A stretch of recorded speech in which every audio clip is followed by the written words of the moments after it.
राजा उत्तानपाद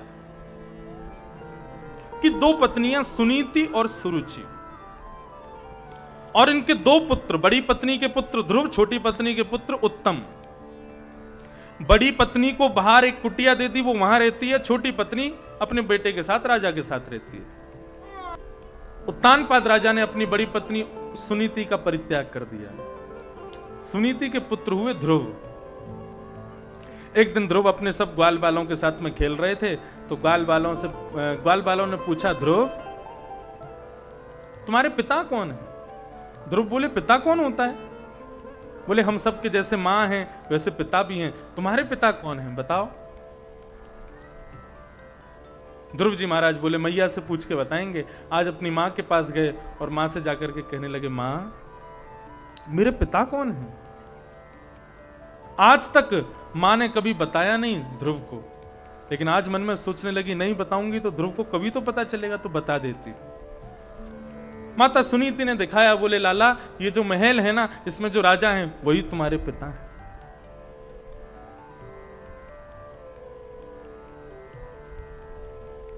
ध्रुव के मन में इच्छा हुई, मैं अपने पिता की गोद में जाकर के बैठूं। राजभवन में अंदर प्रवेश कर गए, पिता की गोद में बैठने के लिए जाने लगे तो छोटी मां ने रोक दिया। ध्रुव कहां जा रहे हो? बोले, मैं अपने पिता की गोद में बैठने जा रहा हूं। माता सुरुचि कहने लगी, वो तुम्हारे पिता हैं बेटा, लेकिन मैं तेरी मां नहीं हूं। उस गद्दी पर बैठने का अधिकार मेरे पुत्र का है। यदि तुझे वहां बैठना है, वन में जा, भजन कर भगवान का, और भगवान से कहना कि मैं छोटी मां के गर्भ से जन्म लूं। जब भगवान तेरी आज्ञा, तेरी तपस्या स्वीकार कर लेंगे, तू मेरे गर्भ से जन्म लेगा, तब तू उस राज्य गद्दी पर बैठना। अभी जा। रोते हुए ध्रुव जी आ गए और आकर के अपनी मां के पास बैठ गए। मां ने पूछा, ध्रुव क्यों रो रहे हो? लेकिन ध्रुव ने कोई शिकायत नहीं की। ये एक अच्छे बालक का लक्षण है कि वो शिकायत नहीं करता। जो माता पिता अपने बालक को चुगली करना सिखा देते हैं, एक दिन वही चुगली करना पाप बन जाता है। बालकों के हृदय को वो कितना स्वच्छ होता है जब जन्म लेता है। कैसा होता है? शुद्धोषि मुक्तोषि निरंजनोषि संसार मायाम परिवर्जितोषि। लेकिन उसके हृदय में विकार माता पिता उत्पन्न करवाते हैं। थोड़ा बड़ा जैसे ही बालक होता है, सामने वाली आंटी के पास मत जाया कर, वो अच्छी नहीं है। अरे उसको नहीं पता कि कौन अच्छा कौन बुरा, उसको हम बताते हैं कि ये बुरा है ये अच्छा है। वो तो सबके प्रति सम रखता है, वो सबके प्रति समता रखता है।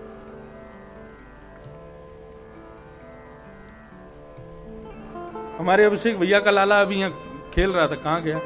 वो सो रहा है। उसको मैं लेता हूं गोदी में, आ जाता है प्रेम से, तो उसको पता है कि गाड़ी में लेके जाएंगे, मेरे को घुमा के लाएंगे। समता है। वो नहीं जानता ये कौन है, कहां से कैसे है, लेकिन फिर भी उसके प्रति उसका हृदय इतना स्वच्छ है। बालक का हृदय ऐसा ही होता है। लेकिन धीरे धीरे जैसे जैसे बालक बड़े होते हैं, उनको कैसे पता कि ये व्यक्ति अच्छा नहीं है, मुझे इससे बात नहीं करनी। उसके हृदय में ये विकार हमने उत्पन्न करवाया। उसको शुद्ध रहने दो। वो स्वच्छ है, शुद्ध है, उसके हृदय में विकार उत्पन्न मत करवाओ।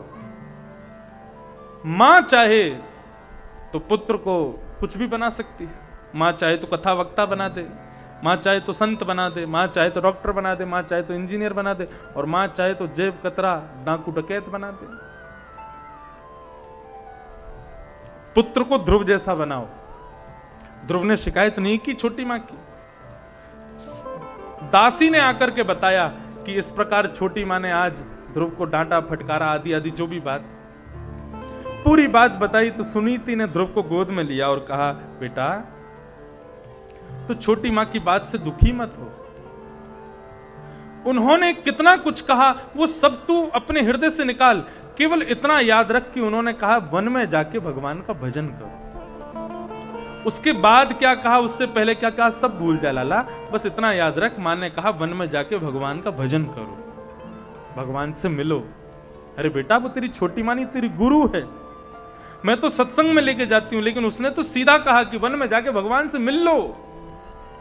अरे जब परमात्मा मिल जाएंगे, जब ठाकुर जी मिल जाएंगे, तो इस गद्दी पर बैठने की तेरी इच्छा ही खत्म हो जाएगी। बेटा तू जा, भगवान से मिल ले। नन्हे से 4 वर्ष के ध्रुव जी अपनी मां को प्रणाम करते हैं और अकेले ही वन में निकल जाते हैं। मां को चिंता नहीं है कि ध्रुव क्या खाएगा, क्या पिएगा, कैसे रहेगा, क्योंकि मां जानती है मेरा बालक इतना सरल है, इतना सहज है। आजकल माताएं क्या सोचती हैं कि बालक को चतुर होना चाहिए, वो चतुर होगा तभी संसार में रह पाएगा। अरे चतुर होगा तो संसार में रह पाएगा, लेकिन यदि सरल होगा ना तो ठाकुर जी को पालेगा। ये क्यों नहीं सोचते हम? छल कपट ईर्ष्या द्वेष सब हम सिखाते हैं उसको। मानता हूं कि संसार में रहने के लिए चतुर होना बहुत जरूरी है, क्योंकि संसार के लोग बड़े चतुर हैं, लेकिन भगवत प्राप्ति करनी है तो उसके लिए तुमको चतुराई छोड़नी पड़ेगी। ध्रुव जी वन में गए। नारद जी महाराज ने आकाश से देखा, नन्हा सा बालक वन में जा रहा है। नीचे आए और ध्रुव जी से बोले, बेटा कहां जा रहे हो? ध्रुव जी बोला, बाद में बताऊंगा, पहले आप अपना परिचय दो, आप कौन हो?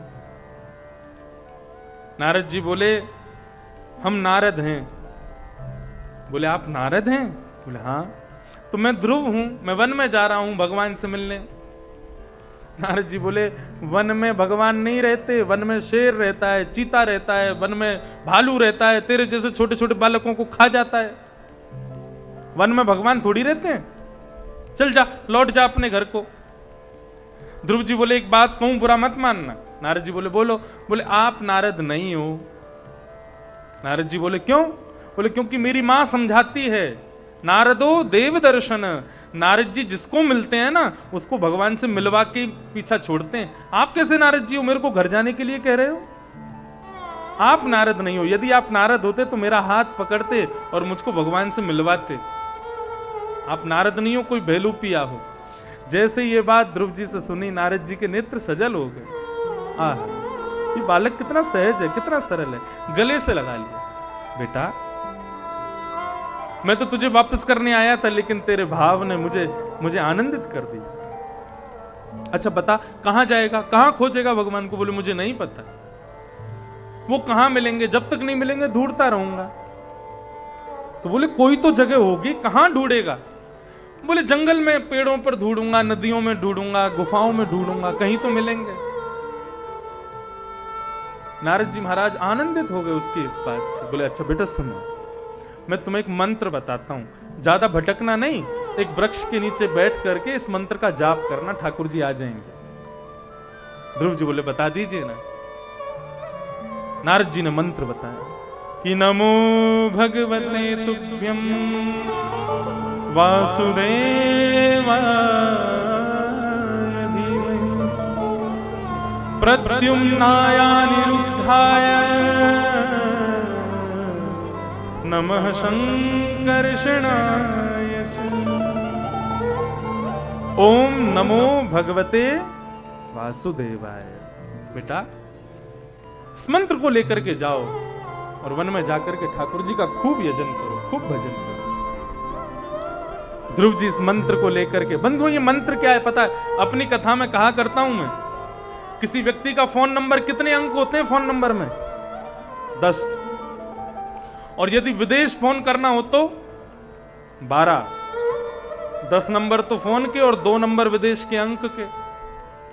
ऐसे ही ये ओम नमो भगवते वासुदेवाय, ये ठाकुर जी का फोन नंबर है, ये भगवान का फोन नंबर है। 12 अंक, 12 अक्षर है। भगवान भी तो हैं, विदेश ही है, बैकुंठ बहुत दूर है यहां से, तो इसलिए ये ओम नमो भगवते वासुदेवाय ये भगवान का फोन नंबर है। इस पर रोज फोन किया करो। ये जो माला है ना, ये हमारी फोन है, इस पर ओम नमो भगवते वासुदेवाय, ओम नमो भगवते वासुदेवाय, ओम नमो। एक माला होते ही मतलब एक मिस कॉल चली गई ठाकुर जी के पास। अब ठाकुर जी कभी तो अपना फोन उठाएंगे, और जब ठाकुर जी फोन उठाएंगे उसमें देखेंगे इतनी सारी मिस कॉल किसकी पड़ी है, और कहेंगे अरे इंद्रेश की मिस कॉल पड़ी है।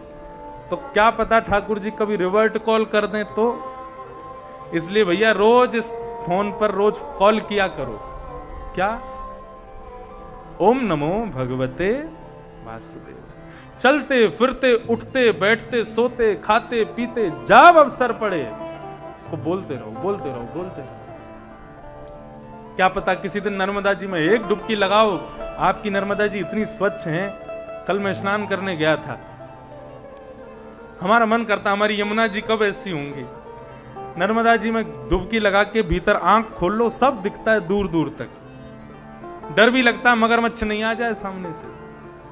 कई लोग डरा देते हैं, बोले कि महाराज नर्मदा जी में मगरमच्छ रहते हैं, नर्मदा जी का वाहन मगर है। होता होगा, लेकिन यमुना नर्मदा में प्रवेश करने वाला प्रत्येक जीव नर्मदा का पुत्र है, नर्मदा जी का बालक है। उस बालक को मगर क्यों तरसाएगा, उसको क्यों कष्ट देगा। और नर्मदा जी की सन्निधि में मगरमच्छ रहता है ना, तो नर्मदा जी की सन्निधि में रहते रहते वो नरभक्षी वाला उसका दुर्गुण नष्ट हो जाता है, वो मानवों को नहीं सताते। क्या पता कभी नर्मदा स्नान करने जाओ, इस श्लोक को बोलते रहो, डुबकी लगाओ, भीतर आंख खोल के देखो तो नर्मदा के भीतर ही शंख चक्र गदा पद्मधारी ठाकुर जी का दर्शन आपको हो जाए। इस मंत्र का निरंतर जप करो।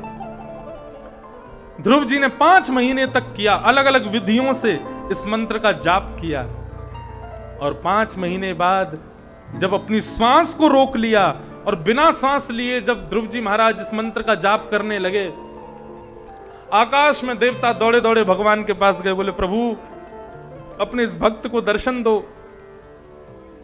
भगवान गरुण पर विराजमान होकर के ध्रुव जी को दर्शन देने के लिए पधारे। ध्रुव जी आंख बंद करके खड़े हैं और सामने गरुण पर भगवान खड़े हैं।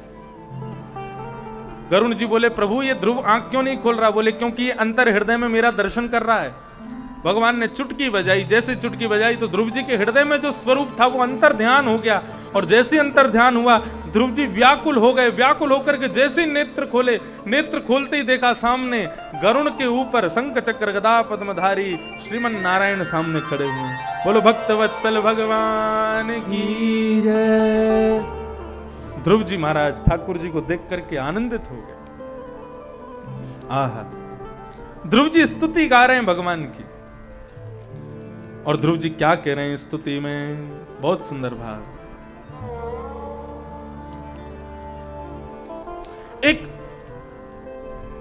एक बात सुनो फिर स्तुति बताएंगे।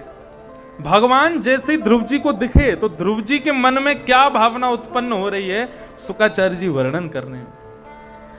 तद्दर्शनेनागत सात्व सच्चिता ववन्दतांगं विनमय्य दण्डवत् द्रग्भ्यां प्रपश्यन् प्रपिवान्निवार्भक